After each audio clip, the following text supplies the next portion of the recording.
Hi, I'm Eli, and here are 5 things that I dislike about my 2005 Lotus Elise.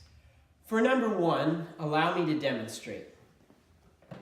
The Lotus Elise is extremely difficult to get in and out of because of this large door sill here and the fact that you sit down inside of the frame. I get in by starting by putting my right foot in the car, and then I kind of let gravity do the work and I slide back into the seat and then bring my left foot in. Now, in order to get back out, which is even more difficult because you're working against the gravity, I put my left hand on the ledge here, and I put my right hand on my seat, and then I kind of push up and duck my head under the hard top here, pull my left foot out, and then get back out of the vehicle. The second thing that I dislike about the 2005 Lotus Elise is that you can't just hop in this car and take it anywhere without worrying about what the roads are like.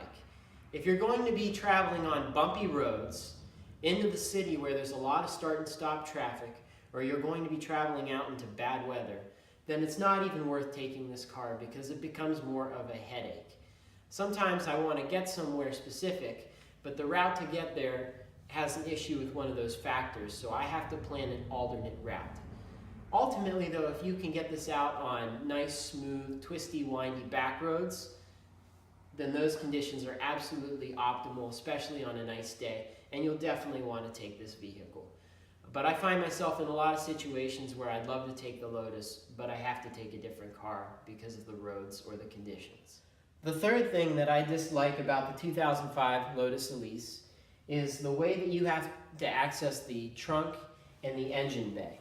To access the trunk and the engine bay, you have to use your key in the keyhole right here, twist it to the left and then to the right, and that'll release the rear boot, and then you can pick it up. However, there is no release for the trunk inside of the cabin, and this is my only key for the car. So I have to be extra cautious that I have this key on me when I'm shutting my trunk so I don't lock it in the boot. The fourth thing that I dislike about my Lotus Elise is the negative attention that it receives. Now, while 95% of the attention is really, really great and positive, it starts a lot of great conversations and allows you to meet a lot of great people, some people do not view the car in such a positive light. Though it's only a $25,000 to $30,000 car, a lot of people think that it looks far more expensive than it is. So they find ways to make rude remarks, drive like idiots around you in public, and try to race you every chance that they get. The fifth and final thing I dislike about my Lotus Elise is how fragile a lot of the parts of this car are. If people come up to me and want to sit in the car, I often let them, especially if it's a child or a small person. But I'm extra cautious when I tell them where to put their hands and how they need to go about getting in and out of the car. Also, if I'm working on the car, I have to be extremely careful with the different bits and pieces, because if I break something or damage something, it could be very, very difficult to source a new piece. Also, when I'm driving it in general, I often baby it when I'm driving down the road. I try not to hit any holes, and I try to drive it easy under a lot of circumstances so I don't break any pieces of the car or rattle anything loose. You always just have to be a little extra cautious with something like the Lotus Elise. When I'm getting gas and I open my gas cap and I grab the fuel pump, I have to hold it, and I always put my left hand underneath to keep it from scratching the car.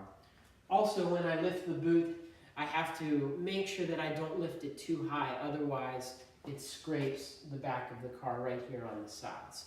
So there are just little things like that that are extremely fragile and a little bit finicky that you have to watch when you have a Lotus Elise.